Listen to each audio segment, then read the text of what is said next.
পাকিস্তানকে সামরিক আধুনিকায়নে সমর্থন ট্রাম্পের, বাংলাদেশ ইস্যুতে তুলোধুনো ভারতকে।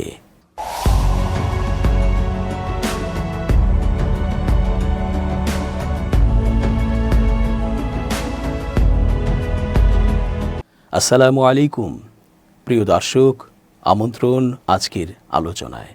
চেঞ্জ টিভির আন্তর্জাতিক চোখ অনুষ্ঠানে এস জে রতন স্বাগত জানাচ্ছি।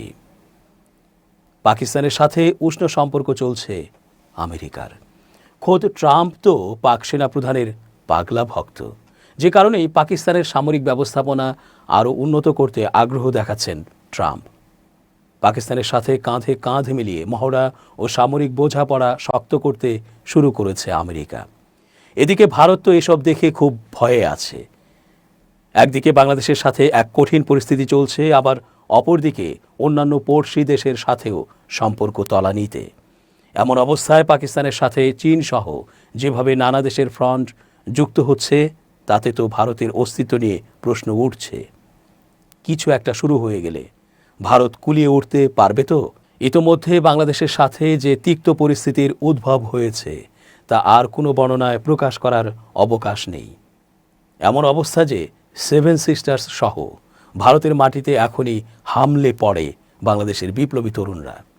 এই তরুণ যুবকদের তীব্র বিপ্লবী স্রোত ভারত ঠেকাতে পারবে না, পুরো লণ্ডভণ্ড করে দিতে পারে যে কোনো মুহূর্তে। অপরদিকে ভীরুরা বলছে, ভারত তো পারমাণবিক অস্ত্রে শক্তিশালী দেশ, বাংলাদেশ কি পারবে? বিশ্লেষকরা জানাচ্ছেন, বাংলাদেশের পক্ষে ইতোমধ্যে পাকিস্তান দাঁড়িয়ে গেছে, যে দেশটি কিনা ভারতের চেয়ে বেশি শক্তিশালী পারমাণবিক সক্ষমতা রাখে। পাশাপাশি আমেরিকাও ইতোমধ্যে পাক সামরিক সক্ষমতা আরও বাড়ানোতে নিজেদের সমর্থন দিয়েছে আমেরিকা। আবার রাশিয়ার সাথে আমেরিকার শীতল সম্পর্ক বা কৌশলগত সম্পর্ক থাকলেও চীনের সাথে সম্পর্ক উষ্ণ করতে চেষ্টা চলছে। এ অবস্থায় এই অঞ্চলে এতিম হয়ে যাচ্ছে ভারত, যা দেশটিকে উচিত শিক্ষা দেবার জন্য যথেষ্ট। ফলে বাংলাদেশকে দুর্বল দেশ ভাবার কোনোই কারণ নেই। পাকিস্তানের F-16 যুদ্ধবিমান বহর আধুনিকায়নের জন্য যুক্তরাষ্ট্রের $686 মিলিয়ন একটি সামরিক আপগ্রেড প্যাকেজ আইনানুগ কংগ্রেসীয় নোটিফিকেশন প্রক্রিয়ার মধ্য দিয়ে অনুমোদন পেয়েছে। F-16 যুদ্ধবিমান নির্মাতা যুক্তরাষ্ট্রের মহাকাশ ও প্রতিরক্ষা প্রতিষ্ঠান লকহিড মার্টিনকে প্রস্তাবিত এই বিক্রির প্রধান ঠিকাদার হিসেবে মনোনীত করা হয়েছে। প্রতিষ্ঠানটি দীর্ঘদিন ধরে আন্তর্জাতিক ব্যবহারকারীদের জন্য F-16 বিমানের নকশা, আধুনিকায়ন ও রক্ষণাবেক্ষণ কর্মসূচির দায়িত্ব পালন করে আসছে। এ খবর দিয়েছে অনলাইন ডন। এতে বলা হয়, এই বিক্রয় প্রক্রিয়া আর্মস এক্সপোর্ট কন্ট্রোল অ্যাক্ট এবং বার্ষিক বরাদ্দ আইন অনুযায়ী বিদ্যমান আইনি ক্ষমতার আওতায় সম্পন্ন হয়েছে। এসব বিধানের ফলে কংগ্রেসকে আনুষ্ঠানিকভাবে অবহিত করার পর এবং নির্ধারিত সময়ের মধ্যে কোনো আপত্তি না উঠলে নির্বাহী বিভাগ অর্থ বরাদ্দ ও ব্যয় করতে পারে। Defence security cooperation agency DACA পাকিস্তানের F-16 বিমানের হার্ডওয়্যার, সফটওয়্যার আপগ্রেড ও রক্ষণাবেক্ষণ সহায়তা অন্তর্ভুক্ত করে $686 মিলিয়ন ফরেন মিলিটারি সেল অনুমোদন করেছে এবং এই সিদ্ধান্ত আনুষ্ঠানিকভাবে যুক্তরাষ্ট্র কংগ্রেসকে জানিয়েছে। যুক্তরাষ্ট্রের আইন অনুযায়ী এই অনুমোদনের অর্থ এই নয় যে কংগ্রেসের তদারকি এড়িয়ে যাওয়া হয়েছে। DACA নোটিফিকেশন জারি করার পর কংগ্রেসের জন্য বাধ্যতামূলক 30 দিনের পর্যালোচনা সময় থাকে। এ সময় আইন প্রণেতারা চাইলে আপত্তি তুলতে বা লেনদেন বন্ধের প্রস্তাব আনতে পারেন। এ সময়ের মধ্যে কোনো আপত্তি না উঠলে বিক্রয়টি কংগ্রেসের অনুমোদন পেয়েছে বলে বিবেচিত হয়। কেবল কংগ্রেস হস্তক্ষেপ করতে চাইলে আলাদা ভোটের প্রয়োজন হয়। এই প্রক্রিয়াটি যুক্তরাষ্ট্রের অস্ত্র রপ্তানি সংক্রান্ত আইনি কাঠামোর অংশ। DACA ফরেন মিলিটারি সেলস ও ফরেন মিলিটারি ফাইন্যান্সিংয়ের মতো ব্যবস্থার মাধ্যমে এসব লেনদেন পরিচালনার ক্ষমতা রাখে। সাধারণত এসব কর্মসূচিতে ক্রেতা দেশের নিজস্ব অর্থ অথবা প্রেসিডেন্ট ও পররাষ্ট্র মন্ত্রণালয় কর্তৃক পূর্বে অনুমোদিত মার্কিন ঋণ বা অনুদান ব্যবহৃত হয়। পাকিস্তানের F-16 প্যাকেজের ক্ষেত্রেও তাই হয়েছে। গত সপ্তাহে কংগ্রেসের ওয়েবসাইটে প্রকাশিত নোটিফিকেশন অনুযায়ী প্রস্তাবিত এই বিক্রয়ের উদ্দেশ্য হল পাকিস্তানের ব্লক 52 ও মিড লাইফ আপগ্রেডকৃত F-16 যুদ্ধবিমানের কার্যকাল 2040 সাল পর্যন্ত বাড়ানো এবং যুক্তরাষ্ট্র ও মিত্র বাহিনীর সঙ্গে পারস্পরিক সামরিক সামঞ্জস্য বজায় রাখা। মোট মূল্য থেকে $37 মিলিয়ন ধরা হয়েছে প্রধান প্রতিরক্ষা সরঞ্জামের জন্য, আর বাকি $649 মিলিয়ন ব্যয় হবে রক্ষণাবেক্ষণ, সংস্কার ও আধুনিকায়ন সেবায়। এই প্যাকেজে রয়েছে 92টি link 16 tactical data link system, সংযোজন ও পরীক্ষার জন্য 6টি নিষ্ক্রিয় MK-82 500 পাউন্ড বোমা বডি।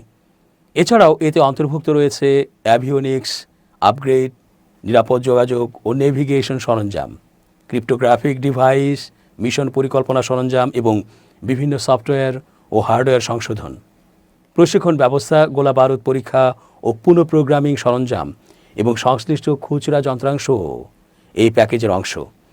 সংবেদনশীল উপাদানের মধ্যে রয়েছে মোড 5 আইডেন্টিফিকেশন ফ্রেন্ড অর ফো সিস্টেম, হাতে বহনযোগ্য কি লোডার এবং গোলাবারুদের বিল্ড ইন টেস্ট ফাংশনের জন্য পুনঃপ্রোগ্রামিং সরঞ্জাম। এসবের কিছু অংশ গোপন শ্রেণীভুক্ত। পাকিস্তান প্রথম 2021-2022 সালে F-16 আপগ্রেডের জন্য অনুরোধ জানায়। DSCA প্রস্তাবটিকে ধারাবাহিকভাবে সমর্থন করলেও বাইডেন প্রশাসন তখন তা কার্যকর করেনি, যদিও নোটিফিকেশন প্রক্রিয়া বিদ্যমান ছিল। 2024 সালের ডিসেম্বরে একটি নোটিফিকেশন জারি হলেও এরপর আর অগ্রগতি হয়নি। পরবর্তীতে ট্রাম্প প্রশাসনের অধীনে 2025 সালের ডিসেম্বরে নতুন করে কংগ্রেসে নোটিফিকেশন পাঠানো হয়। নির্ধারিত আইনি সময়সীমার মধ্যে কোনো আপত্তি না ওঠায় যুক্তরাষ্ট্রের আইন অনুযায়ী প্রস্তাবিত বিক্রয় অনুমোদিত হয়। পাকিস্তানের সেনাপ্রধান ও chief of defence forces field marshal Syed Asim মুনিরকে অত্যন্ত সম্মানিত ব্যক্তি হিসেবে বর্ণনা করেছেন মার্কিন প্রেসিডেন্ট ডোনাল্ড ট্রাম্প। একই সঙ্গে তিনি আবারও দাবি করেছেন পাকিস্তান ও ভারতের মধ্যে সম্ভাব্য একটি যুদ্ধ তিনি ঠেকাতে সহায়তা করেছেন। সোমবার ফ্লোরিডায় প্রতিরক্ষামন্ত্রী পিট হেগসেথ ও নৌবাহিনীর সেক্রেটারি জন ফেলানের সঙ্গে এক অনুষ্ঠানে প্রশ্নের জবাবে ট্রাম্প বলেন, আমরা পাকিস্তান ও ভারতের মধ্যে সম্ভাব্য একটি পারমাণবিক যুদ্ধ থামিয়েছি। এ খবর দিয়েছে অনলাইন জিও নিউজ। ট্রাম্প বলেন, ফিল্ড মার্শাল মুনির ও পাকিস্তানের প্রধানমন্ত্রী শাহবাজ শরীফ তাকে এই কৃতিত্ব দিয়েছেন যে তিনি যুদ্ধ থামিয়ে 1 কোটি মানুষের জীবন বাঁচিয়েছেন। ট্রাম্পের ভাষায়, আপনারা জানেন পাকিস্তান ভারত যুদ্ধে 8টি বিমান ভূপাতিত হয়েছিল। যুদ্ধটি আরও ভয়াবহ আকার নিতে যাচ্ছিল। তিনি আরও দাবি করেন এ পর্যন্ত মোট 8টি যুদ্ধ থামিয়েছেন। ফ্লোরিডায় সংবাদ সম্মেলনে তিনি নতুন ট্রাম্প ক্লাস যুদ্ধ জাহাজ নির্মাণের পরিকল্পনা উন্মোচন করেন, যা মার্কিন নৌবাহিনীর সম্প্রসারিত শক্তি বৃদ্ধির সূচনা হিসেবে বিবেচিত হচ্ছে। এর আগেও ট্রাম্প বারবার পারমাণবিক অস্ত্রধারী প্রতিবেশী 2 দেশ ভারত ও পাকিস্তানের মধ্যে উত্তেজনা প্রশমনের কৃতিত্ব নিজের বলে দাবি করেছেন। দেশ দুটি স্বাধীনতার পর থেকে 3টি যুদ্ধ করেছে এবং ভারত অধিকৃত জম্মু ও কাশ্মীর ইস্যুতে এখনও বিরোধে জড়িয়ে আছে। এ বছরের মে মাসে পাকিস্তান ও ভারতের মধ্যে কয়েক দশকের মধ্যে সবচেয়ে ভয়াবহ সামরিক সংঘর্ষ ঘটে। ভারত অধিকৃত কাশ্মীরের পেহেলগাম এলাকায় পর্যটকদের ওপর এক সন্ত্রাসী হামলার পর এই উত্তেজনার সূচনা হয়। নয়াদিল্লির দাবি ছিল হামলাটির পেছনে পাকিস্তানের মদত ছিল, তবে ইসলামাবাদ কাশ্মীরের ওই হামলায় জড়িত থাকার অভিযোগ অস্বীকার করে। ওই হামলায় 26 জন পুরুষ নিহত হন, যা 2008 সালের মুম্বাই হামলার পর ভারতে বেসামরিক নাগরিকদের ওপর সবচেয়ে ভয়াবহ আক্রমণ হিসেবে বিবেচিত হয়। এই ঘটনার পর ভারত টানা 3 দিন পাকিস্তানের ওপর উস্কানিমূলক হামলা চালায়, যাতে বেশ কয়েকজন নিরীহ বেসামরিক নাগরিক নিহত হন। পরে আত্মরক্ষার অংশ হিসেবে পাকিস্তান সশস্ত্র বাহিনী অপারেশন বুনিয়ানুম মারসুস পরিচালনা করে সফলভাবে পাল্টা জবাব দেয়। বাংলাদেশকে কেন্দ্র করে ভারতকে হুমকি দিলেন পাকিস্তানের ক্ষমতাসীন দল পাকিস্তান মুসলিম লীগ PML এর যুব শাখার এক নেতা। মঙ্গলবার এক ভিডিও বার্তায় PML নেতা কামরান সাঈদ উসমানী বলেন, বাংলাদেশ আক্রান্ত হলে পাকিস্তানের সেনাবাহিনী ও ক্ষেপণাস্ত্র তার জবাব দেবে। এই খবর দিয়েছে ইন্ডিয়া টুডে। এতে বলা হয়, পাকিস্তানের তরুণ ওই নেতা বলেন, যদি ভারত বাংলাদেশের সার্বভৌমত্বে আঘাত হানে বা কুদৃষ্টি দেয় তাহলে পাকিস্তানের জনগণ, সশস্ত্র বাহিনী এবং ক্ষেপণাস্ত্র বেশি দূরে নেই। উসমানী আরও বলেন, বাংলাদেশের ওপর দিল্লির অখণ্ড ভারত মতাদর্শ চাপিয়ে দেওয়ার কোনো চেষ্টা পাকিস্তান মেনে নেবে না। দর্শক, আজ এ পর্যন্তই। ধন্যবাদ। change tv.press, এক ফোঁটা হলুদও নেই।